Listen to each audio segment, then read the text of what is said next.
Hello, I'm Lila. My sister cut ties with me, said my HVAC job might embarrass her fiancé's family. But that wasn't the worst part. She didn't scream. She didn't block me. She just erased me. Quietly. One day, I was the sister who paid her tuition. The next, I wasn't even on the wedding guest list. My name disappeared from the family group chat. My work, credited to someone else.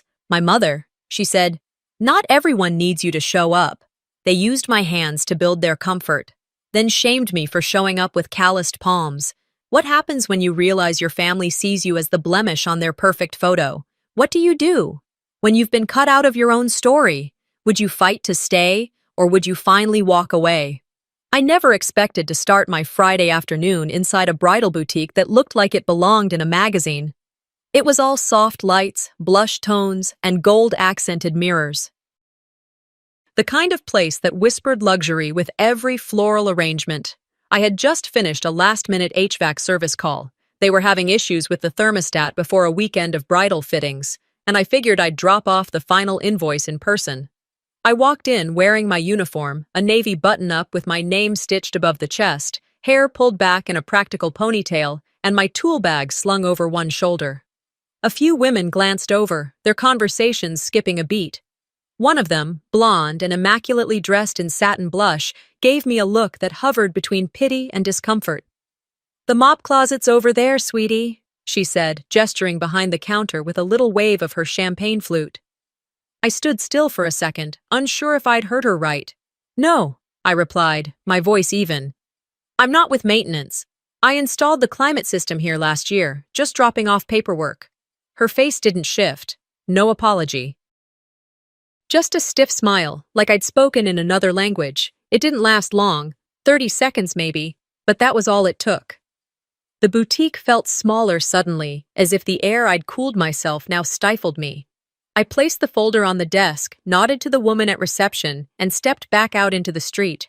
The afternoon sun was sharp, low enough to catch the tops of cars and glint off windows.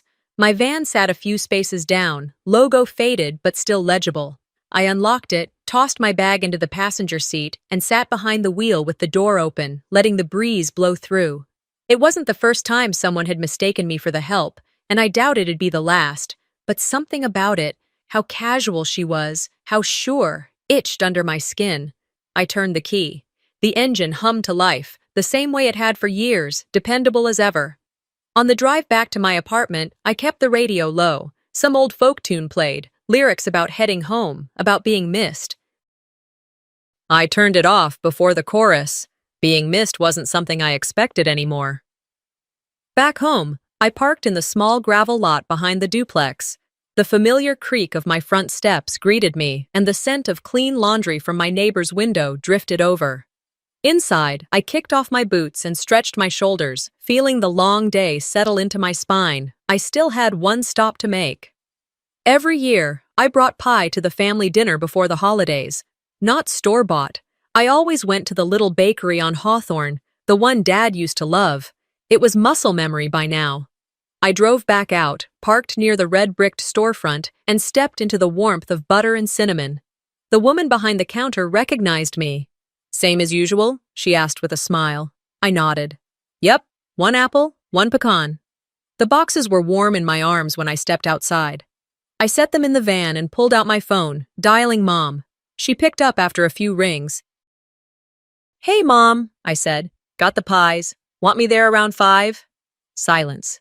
Too long. "Mom?" Her voice came soft. Careful. "Lila, I was actually going to call you. About tonight." My fingers curled tighter around the steering wheel. "Okay." "There's going to be... well, Mason's parents will be there. It's kind of a formal gathering." "And?" She exhaled slowly, like she was dreading the next sentence. "Callista just thought, it might be best if you sat this one out." I stared ahead. The brake lights of the car in front of me glowed red in the fading daylight. "Because of what? My job?" No, don't make it that," she said too quickly. "It's just... image matters. First impressions, you know?" I bit down on the inside of my cheek, felt the heat build behind my eyes. "I see. I'm sure we can do something later this week, just the 3 of us. Maybe brunch?" I didn't answer right away. My voice, when it came, was steady. Got it. And I hung up. No yelling, no tears. Just quiet.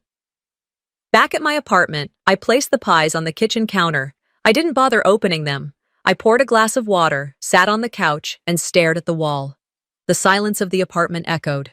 I thought about every year I'd brought something. When I couldn't afford pies, I brought rolls. When I couldn't afford rolls, I showed up with candles I made from scratch in mason jars. I'd never missed a Thanksgiving dinner. Not once. Even when Dad passed, I held it together for Mom. For Callista. I used to think that meant something. The room began to dim as evening settled in. I turned on one lamp, then another, bathing the apartment in soft gold. I lit a candle on the table, a habit now more comforting than festive. There had been a time I trudged through snow just to deliver Christmas lights to Mom's house. I remembered brushing off the frost from my eyelashes, arms filled with tangled cords and spare bulbs. Callista had smiled then. She'd called me holiday hero. Maybe she'd meant it. Or maybe she needed me then. A chime pulled me from the memory. A message on my phone. Instagram. From Katie, an old friend from high school. Her text was simple. Your sister looked stunning last night. The dinner was so classy. Below it, a photo. Callista in red, Mason beside her, their arms around Mom. Everyone was dressed in shades of navy and cream, like some pre-planned magazine shoot. The dining table gleamed. Candles, silver, wine glasses. I wasn't there, obviously. But what struck me wasn't the absence. It was the presence of something unexpected. In the far corner of the glass window, reflected just faintly enough to catch, was my van, parked in front of the bakery, the very one I had just left. I zoomed in, heart kicking up. Even when I wasn't invited, even when I didn't belong, I was still there, still holding the structure up. The photo was still open on my screen when I leaned back in the chair, the glow from the display casting soft shadows on the walls around me. The apartment was quiet except for the faint ticking of the old wall clock I hadn't bothered to replace. I hadn't touched the pie.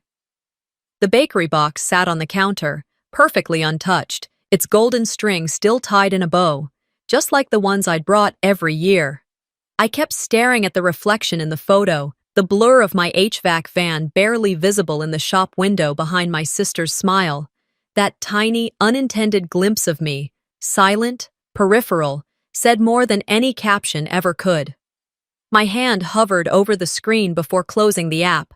I didn't need to look anymore, still holding the structure up. It wasn't just a metaphor. I was the one making sure their rooms were warm in the winter, cool in the summer. I built comfort. I maintained it. And yet, in their world, I was too mechanical to be brought to the table. I grabbed a throw blanket and sat back down on the couch, legs tucked under me. The couch creaked softly under my weight, like it too was tired of carrying things no one appreciated. The notification tone chimed again. This time, a message from a different friend. Clara, someone I hadn't spoken to in years. You need to see what your sister said during the toast, it read. My stomach tensed. I tapped the link. The video buffered for a moment before Callista's voice poured through my phone's speaker, too chipper for the moment I was bracing for. And we're just so grateful to have everyone here, she said, smiling wide. And of course, Mason's parents. You're the gold standard of what family means. Laughter and clinking glasses followed. And we were laughing earlier about what it would have been like if Lila had shown up in her HVAC gear. I mean, bless her heart, but they'd think we live in a garage. A wave of laughter erupted around her. People clapped. Callista sipped her wine like she had just delivered the joke of the night. I replayed that clip twice. No tears, no outburst. I just sat there, letting it echo in my living room like smoke that wouldn't clear. In that moment, something small and heavy cracked open in my chest. Not grief exactly, not even rage, just this dull, cavernous confirmation that I had been right to feel othered, that it wasn't in my head. The next morning passed without much movement from me. I woke up early, as I always did, made coffee, sat by the window and watched the sky brighten, shades of blue creeping past the rooftops like reluctant confessions. By mid-morning, I finally picked up the phone and called her. Mom. She answered on the third ring. Lila? She asked, her voice soft. I watched the toast, I said, not bothering with pleasantries. There was a pause, a long one. You're being sensitive, she said finally. Callista didn't mean anything by it. I didn't ask what she meant, I replied. I asked why you didn't say anything. I was trying to keep things light. It wasn't the time or place for drama. And when is? I asked. When is the time or place for a mother to stand up for her daughter? Sweetheart, you're always reading too much into things. You know how Callista gets. She was just trying to make the evening smooth. Mason's parents are traditional. You keep using that word like it means something. I cut in. What word? Traditional. As if tradition excuses being cruel. Her tone shifted. Defensive. Tight. Why must you always assume the worst about people? About your own family? I don't assume, I said quietly. I see. I watch. And no one's hiding anymore. I hung up before she could respond. The quiet after the call wasn't peaceful. It was loaded. I walked into my small workshop corner where I kept my old notebooks, ledgers, invoices, sketches. Tucked between the pages of a binder from years ago was a folded piece of stationery, faded ink, creased edges, Callista's handwriting. I sat on the floor and read it slowly. Lie. You saved me. I don't even know how to thank you. I was so close to dropping out. You didn't even hesitate.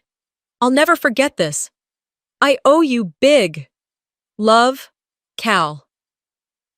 That was during her second year at Columbia. She'd maxed out her student loans. Our mom had just lost a consulting gig. And I had picked up weekend shifts to send her that last payment. I folded the letter back carefully. Maybe she forgot. But I didn't.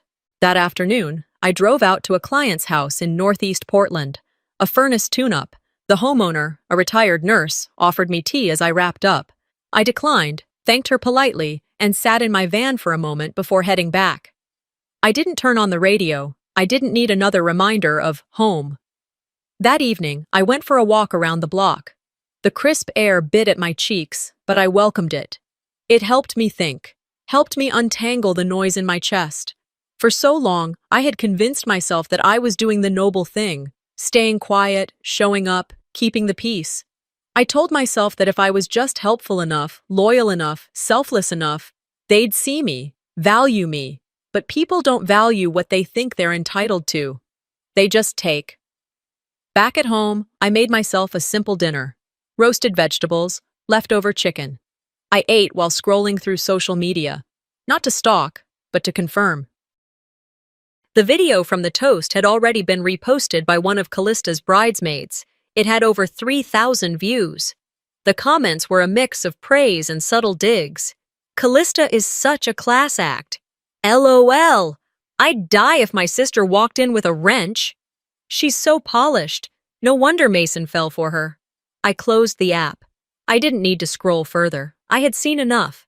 That night, before bed, I pulled out my work ledger again, not to search for more letters or memories, but to begin collecting every invoice I had ever sent related to Callista. School rent, utility bills, flights, groceries, her laptop, even her textbooks. Not for revenge, but for clarity, for my own damn peace. I set the letter down gently, as if the ink might smudge even after all these years. The edges were worn, the fold lines soft and thinning, but the handwriting was unmistakably hers, neat, rounded, with those dramatic loops she used to think looked elegant. She needed me when the loans ran dry, but she needed me invisible now. I sat in the quiet of my living room, staring at the letter in my hands, like it might offer answers to questions I hadn't known I was asking. It wasn't the lack of gratitude that hurt the most. I had long given up expecting thank yous or accolades.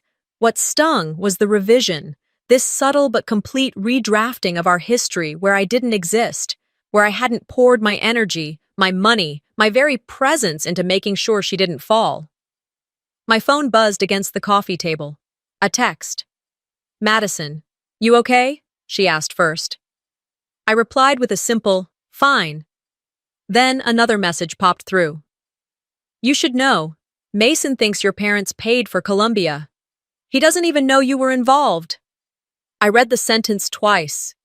3 times. My stomach flipped slowly, like a washing machine on a slow cycle. No mention of me, not even a hint. I typed, "She told him that." Madison replied almost instantly. She said, "My parents always believed in investing in my future." Then she laughed about how lucky she was. I don't think she ever corrected it. It wasn't just a lie, it was an erasure. I leaned back into the couch, blinking at the ceiling. The lights above flickered slightly. I reminded myself to change the bulb. Not tonight. I thought of the day she first called me in tears. 2 months into her second year at Columbia, financial aid had dried up. Our mother had just taken a pay cut. Callista hadn't told anyone else yet, but she was staring down the barrel of dropping out. She didn't ask me outright. She danced around it, talked about how hard things were, how she wasn't sleeping. I had just landed a huge contract retrofitting an old apartment complex.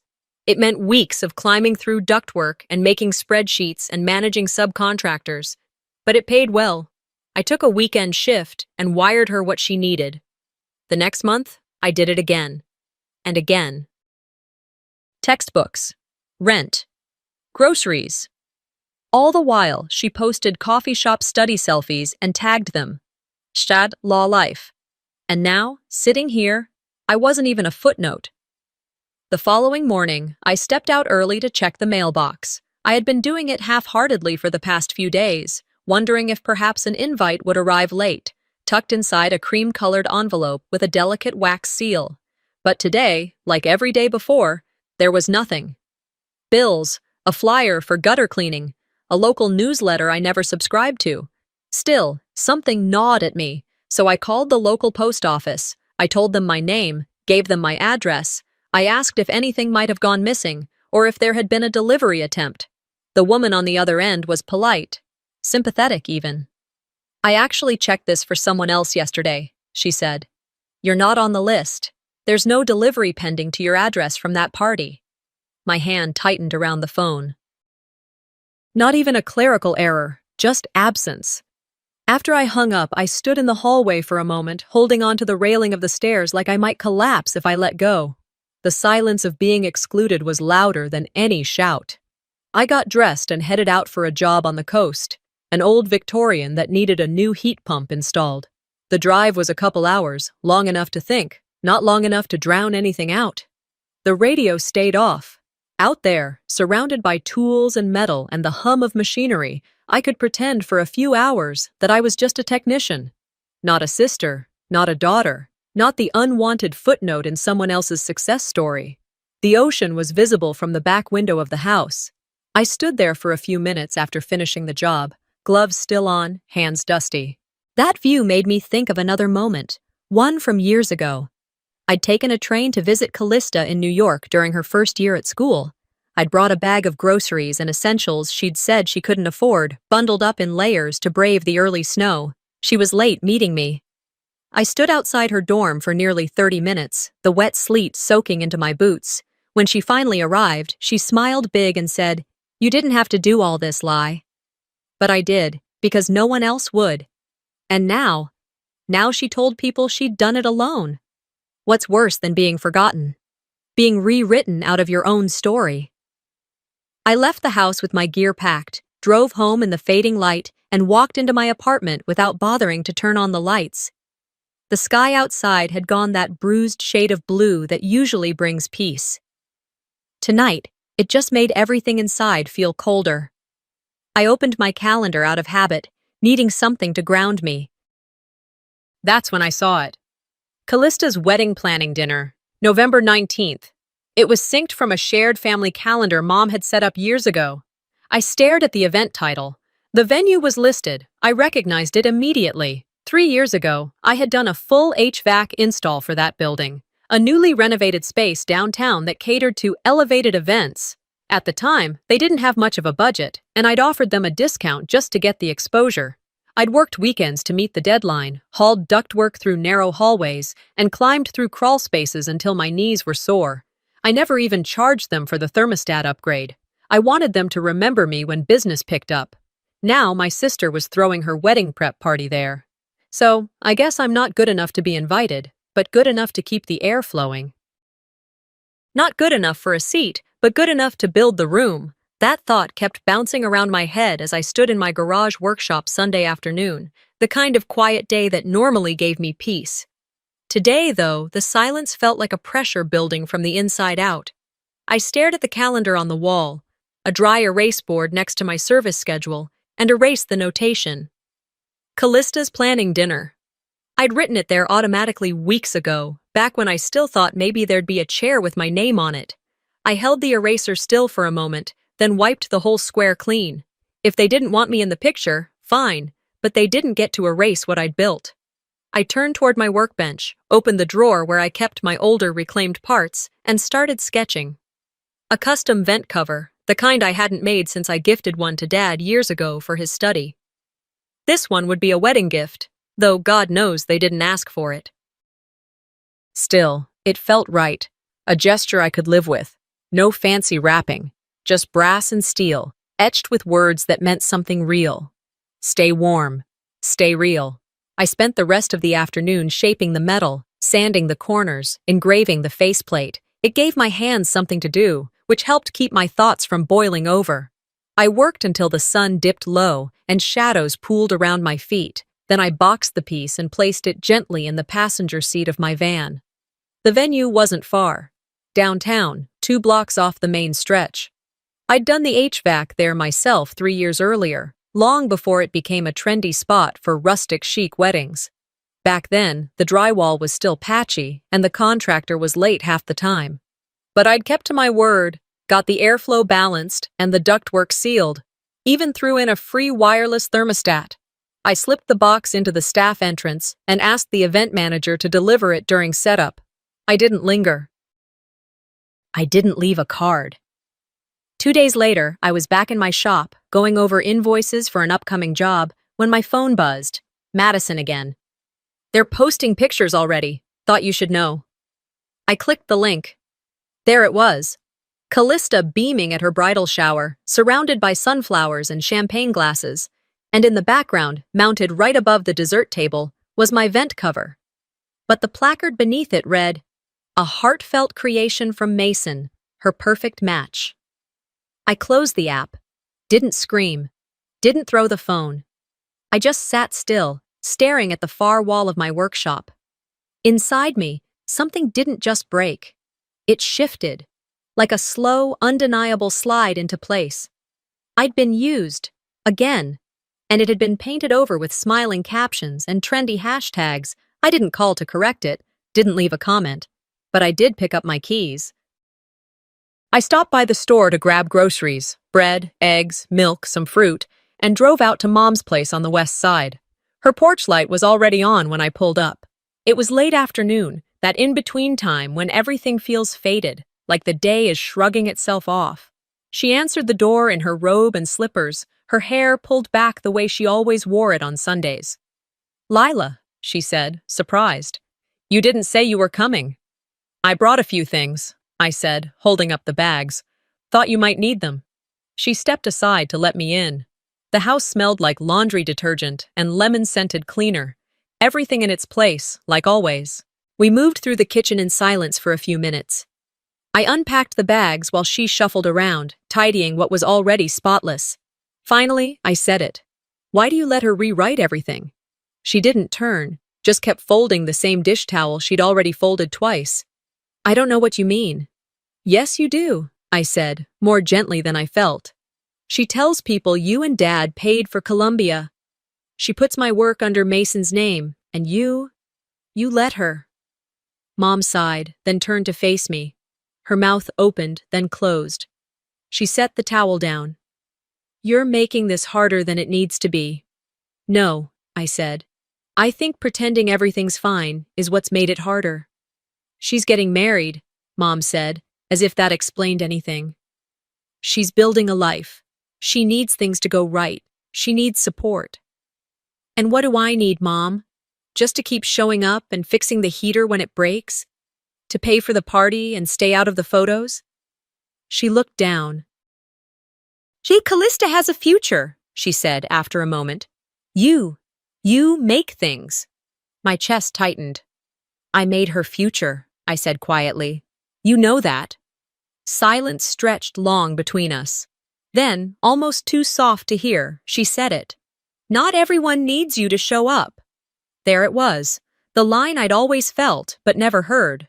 I nodded once, set the last apple into the fruit bowl, and walked to the door.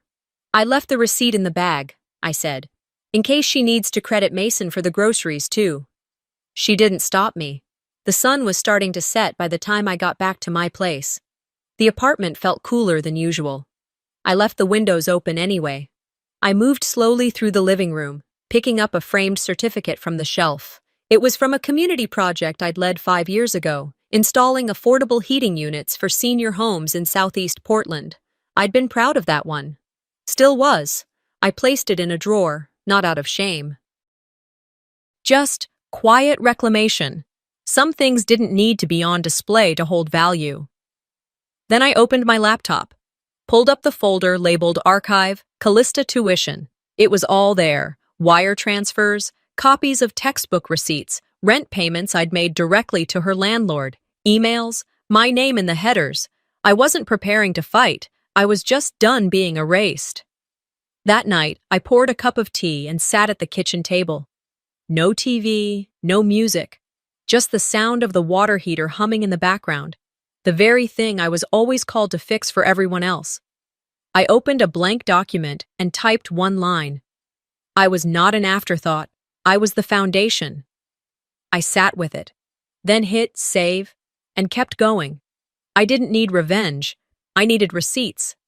After shutting down my laptop that night, I didn't sleep much. My mind raced, not with fury, but with focus. Cold, surgical clarity. When people show you what you are to them, again and again, you stop trying to revise the story and start documenting the truth.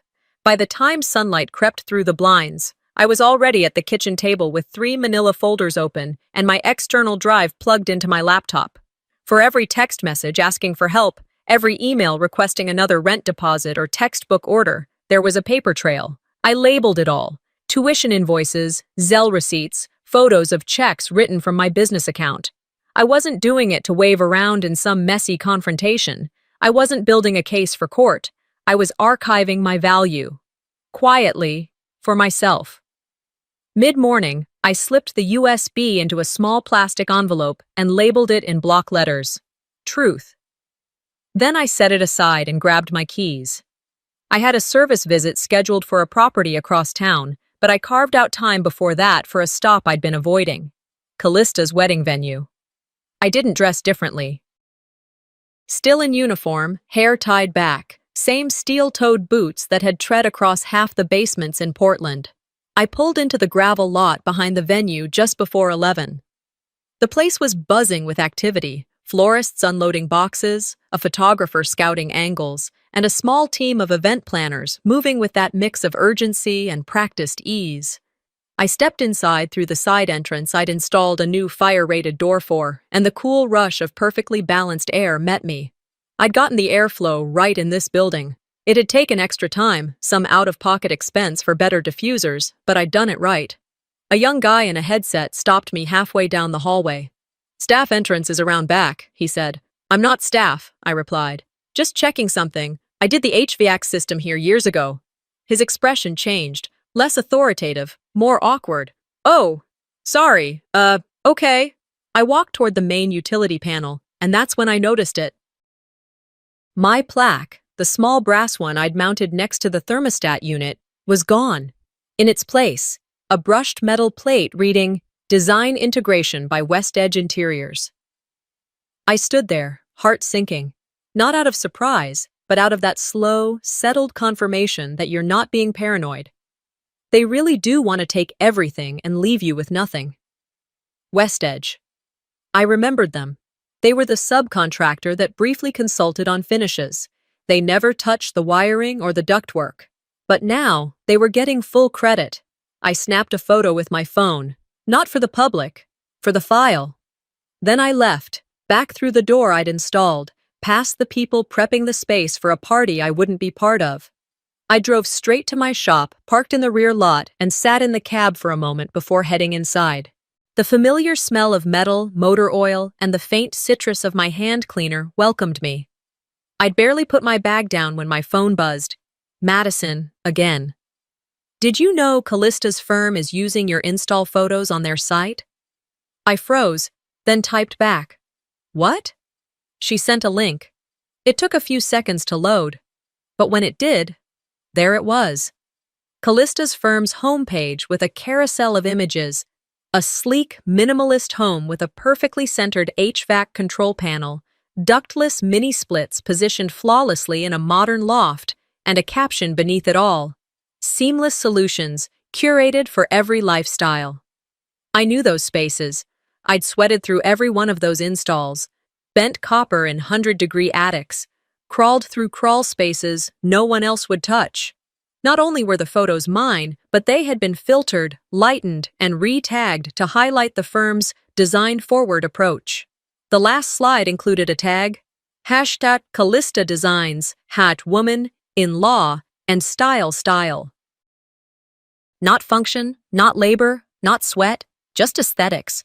There was no mention of me, of Airstream Solutions, of the woman who did the work behind the wall.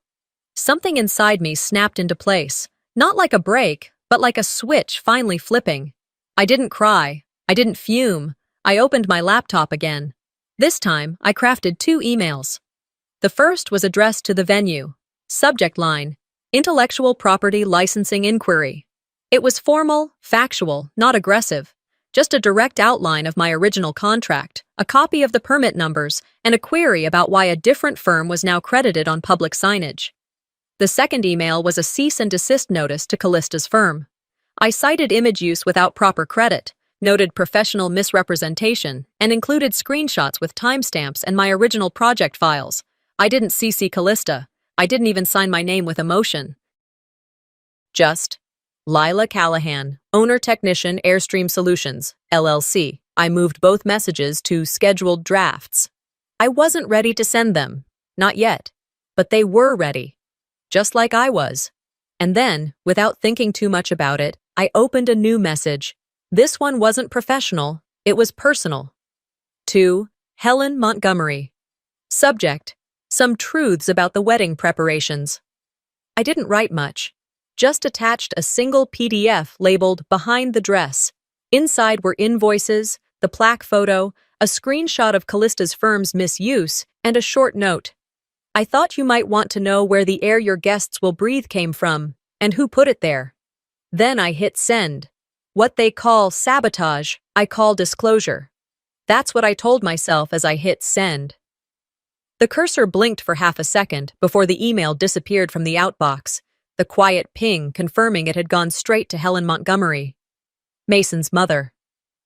I leaned back in the chair. My hands didn't tremble. My chest didn't pound. There was no dramatic swell of justice, just the soft settling of truth finding its way to the right place.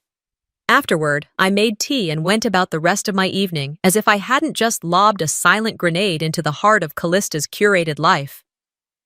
I folded laundry, reorganized the drawer where I kept spare furnace filters. The tea went cold by the time I finished, but I didn't mind. I felt something I hadn't felt in weeks. Calm. The next morning, I woke before sunrise, as usual. I didn't check my phone right away. I made coffee, fed the neighbor's cat who'd taken to sunning himself on my porch, and prepped a small toolbox for the day's appointment. It was only when I sat down to lace up my boots that I saw the missed call. Helen Montgomery. No voicemail. Just a call placed around 6:42 a.m. My stomach tightened, but I didn't dial back right away. I wanted her to reach out because she had something to say, not because I begged for acknowledgement. That had been my pattern for years. Show up, stay quiet, make it easy. Not anymore. An hour later, just as I was locking up to head out, the phone rang again. I picked up on the second ring. Ms. Callahan? Her voice was composed, steady. This is Helen. Yes, I said, keeping my tone even. I received your email. Pause. I read everything. Twice. I waited. I won't lie, she continued. It was a lot to take in. I had no idea. No reason you would, I said. That's kind of the point. She inhaled through her nose, sharp but controlled. The kind of breath you take when you're absorbing disappointment you didn't expect. I appreciate your honesty, she said. And the way you presented it, no drama, just the facts. That was the goal. There was another pause, then, you've done more for Callista's future than we ever could. That means something. It wasn't an apology, but it was acknowledgement. And for the first time in a long time, I felt the scales tip ever so slightly back toward balance. We didn't speak long. She ended the call by saying she needed time to process. I thanked her for listening, hung up, and slid my phone into my pocket without checking messages. Later that evening, after returning from my service call, I dropped my bag at the door and collapsed onto the couch. My feet ached, and my back protested every time I shifted. I reached for my phone, intending to scroll mindlessly for a bit. That's when it happened. A notification popped up at the top of my screen. Family group chat. One new message. I hadn't seen anything from that thread in weeks. I almost didn't open it. But curiosity has a way of pulling at old scars. The message was from my mother, except it wasn't meant for me. Let's pray Lila doesn't show up and ruin the aesthetic. You know how she gets. No punctuation. Just flat, careless words tossed into what she thought was a private thread between her and Callista. Except she'd sent it to the full extended family chat. A silence followed that felt louder than anything I'd ever heard in that group. No one jumped in to defend her. Just a series of ellipses, then a few quiet reactions, a thumbs down, an eye roll. Madison replied with a simple, "Wow." I stared at the screen, blinking. It wasn't that I didn't know how she really felt. I'd felt it for years, in the way she looked past me in photos, in the invitations that never came, in the thank you notes addressed to my amazing daughter that never had my name on them. But seeing it laid out, publicly, like I was a stain she hoped wouldn't show up in the wedding pictures, that did something different. It snapped the last thread of pretending we were just complicated. No, they were cruel. I didn't reply. I didn't need to. The damage was already done. About 20 minutes later, my phone rang. Madison. "Hey," she said, skipping the greeting. "You saw it?" "Yeah, that was ice cold and public." She meant it. "I know." There was a pause. "You okay?" "I'm fine," I said. And for the first time, I meant it. I hung up soon after, sat back, let the silence settle around me. No tears, no outrage, just this heavy, grounding clarity. They weren't afraid I'd embarrass them. They were afraid of what I reminded them of, who they weren't, that I did real work, that I didn't need filters or curated captions, that my presence forced them to look at their performance of perfection and realize how much of it was built on omission, and they hated that I wouldn't play along. The rest of the evening passed in a quiet blur. I microwaved leftovers, organized receipts, refilled my toolbox, did everything I always did. But this time, with no part of me waiting for someone to notice, that part had died somewhere between Helen's call and my mother's message. Just before bed, my phone buzzed again. This time, a text. From Mason. "I think we need to talk, just you and me." I stared at the screen for a long moment, then typed back. "When?" He replied. "Tomorrow. Same coffee shop near your shop? Noon?" I didn't answer right away, but I knew I would go. Truth always looks like sabotage to liars. Saturday crept in with a stillness that didn't match what I knew was coming. I sat at my kitchen table that morning, the air heavy with the scent of strong coffee and something sharper, anticipation. The message from Mason still lingered on my phone, unopened since the night before. I hadn't responded, not because I was avoiding it, but because I didn't need his permission to act. I wasn't planning revenge. I wasn't after chaos. I wanted truth to land where it needed to, and for once, I wasn't going to stand in its way. Before heading out for the day, I printed one last folder of documentation.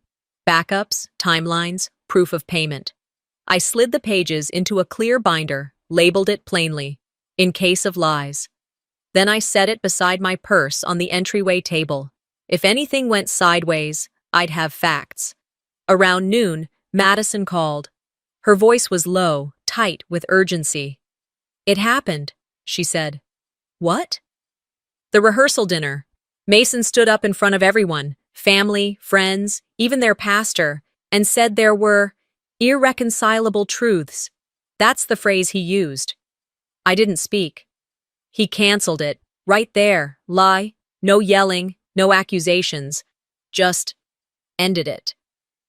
I closed my eyes for a second, not in celebration, not in relief, just a moment to process what had been undone. "Callista?" I asked. She froze, like she didn't see it coming. She was in full makeup, next to the centerpiece you made for that venue. Didn't even blink for a while. Then she walked out, alone. I thanked Madison, then ended the call. I didn't feel triumphant. I felt finished. It wasn't about winning. It was about finally being free of pretending I was okay with being erased. That night, the quiet buzz of my inbox pulled me back to my laptop. I wasn't expecting anything major, but something told me to search my email archives one more time. I filtered by sender. Grandfather's estate attorney. It didn't take long to find, a thread from almost 6 years ago. The original will had listed both Callista and me as equal inheritors of the old family cabin property up near Mount Hood. It wasn't glamorous, but it meant something. Dad had proposed to Mom there. We'd spent summers fixing leaky pipes and painting shutters. But attached to a later email, from 2 years ago, just months before Callista's firm opened, I found a revised copy. This one had only her name. In the digital signature log, 2 names appeared beneath the approval fields. Callista, Vera, no note, no explanation, just gone. My chest tightened, not from surprise, but from the familiar ache of being quietly removed from what was mine. The cabin hadn't come up in years. I assumed Mom had sold it, or maybe it had been tied up in taxes, but no, it had simply been reassigned.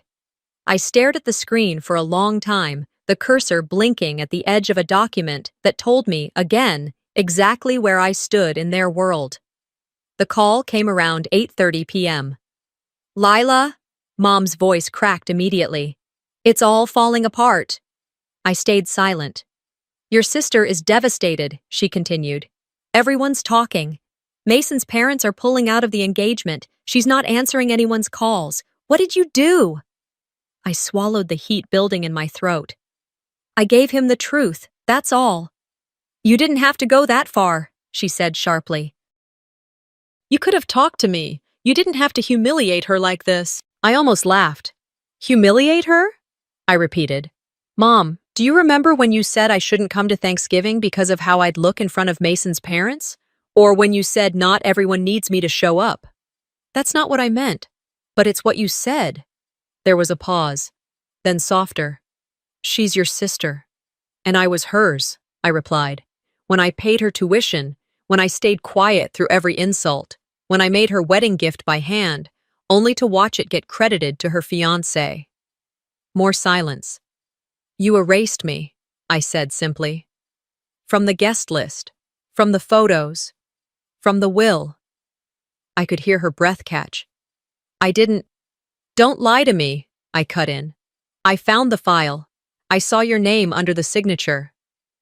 The pause on the other end was long. I imagined her standing in the same kitchen where she once taught me to bake bread from scratch, her hands now shaking, lips tight with shame she wouldn't admit.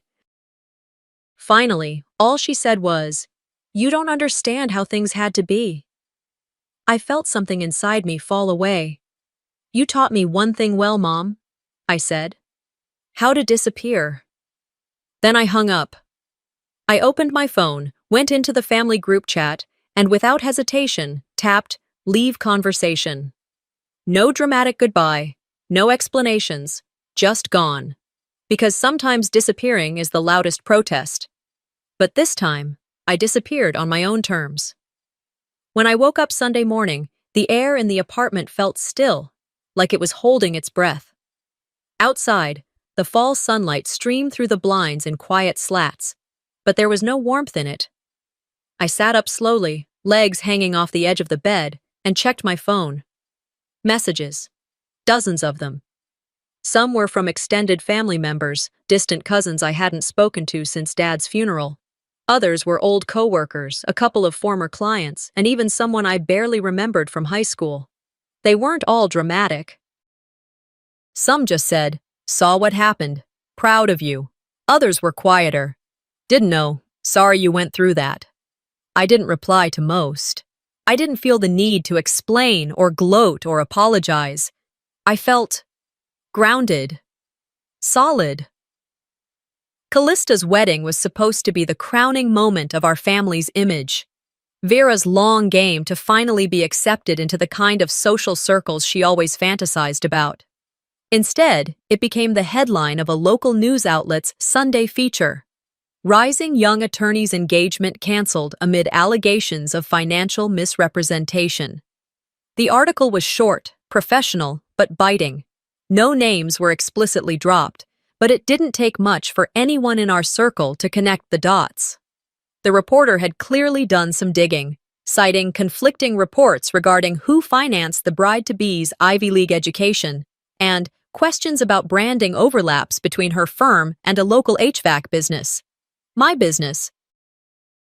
And for once, no one could deny it. By mid-afternoon, the firm Callista worked at posted a brief, sterile message on their website.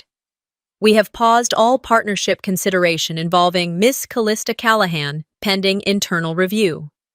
I didn't share the article, didn't retweet, didn't comment. I didn't need to.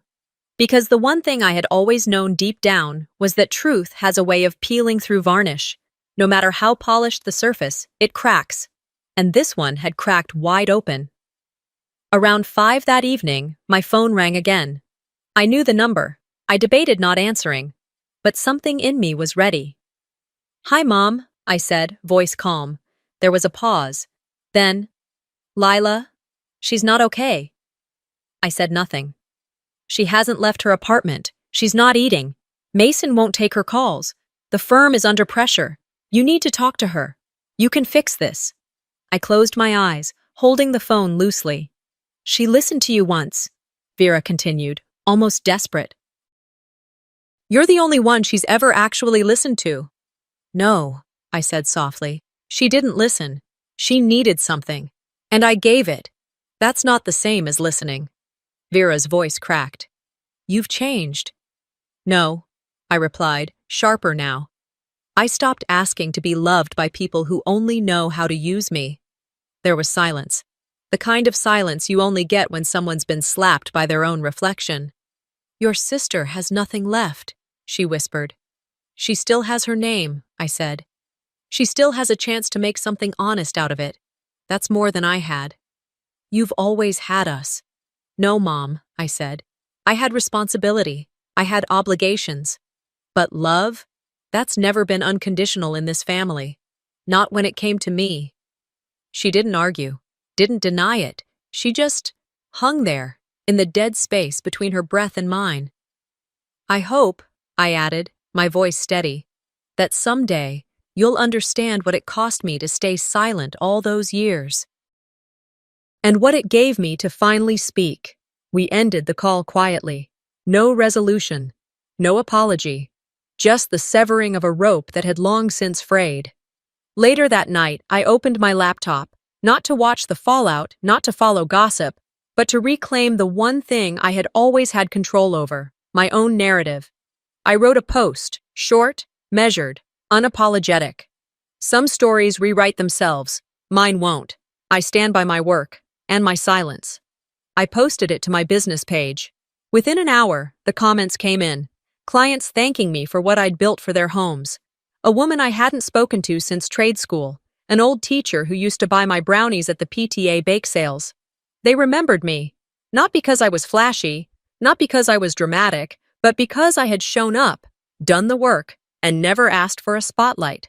That night, I lit a single candle and placed it on the windowsill. The flame flickered gently against the dark glass. I wasn't mourning, I was clearing space. I sat down at the kitchen table with a yellow notepad and scribbled a sentence at the top. "You didn't burn the house, you rebuilt your own." I underlined it twice. Then I began planning. Not revenge, not a comeback tour, something quieter, deeper. And tomorrow, I start wiring heat into someone else's future. The warmth I give now, I choose where it goes. The words stayed with me as I locked the door to my apartment and stepped into the early January chill. A light snow had fallen overnight, layering the sidewalks and rooftops in soft powder. The kind of snow that muted the world, not in sadness, but in stillness. I walked slowly toward the community center 2 blocks away, hands tucked into my coat pockets, the hum of a new morning buzzing beneath my skin. 2 months had passed since the wedding that never was. Since the cancellation, the fallout, and the silence that followed. This wasn't the kind of silence that had once hurt me, the kind that came from being excluded or erased. This silence was mine. Chosen. Crafted. A container I built for peace. The double doors of the center stood bright blue against the gray street, a fresh coat of paint added just last week. My name wasn't on any plaque. No spotlight, just one of many people who made this place breathe. Inside, the space smelled like sawdust, warm wiring, and fresh coffee.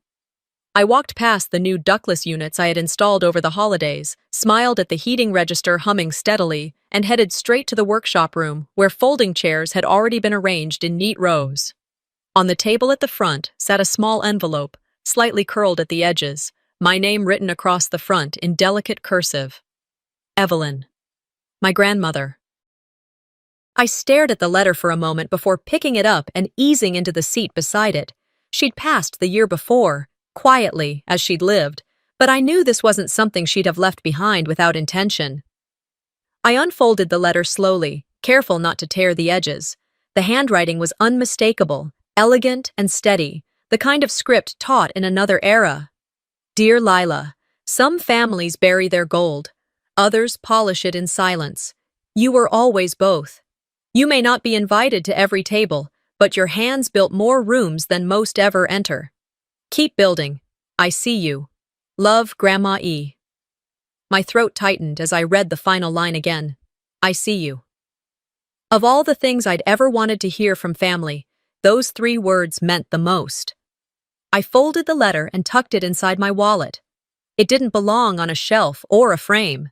It belonged with me. At exactly 9:00 a.m., the door opened and the women began to arrive, one by one, some older, some younger. One had a baby on her hip, another walked in wearing a faded sweatshirt with a plumber's logo across the chest. They were teachers, mothers, caretakers, job seekers, women who'd been told they didn't belong in trades, who'd been laughed at or dismissed or overlooked. I stood up and smiled. Welcome, I said. I'm Lila.